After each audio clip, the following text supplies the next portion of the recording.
How to enable Find My device on Android. Hello everyone, welcome back to our channel. So let's dive right in without wasting any time. Also make sure to watch this video till the end. So first of all, open up Play Store on a device.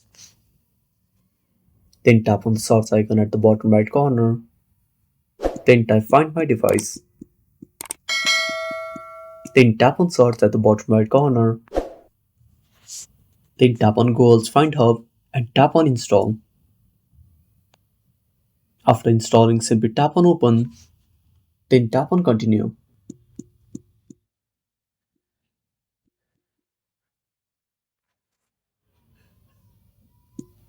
Then tap on My devices.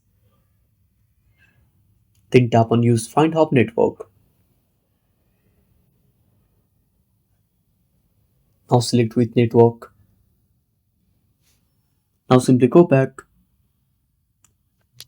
Now go back to the home screen and open up settings on a device.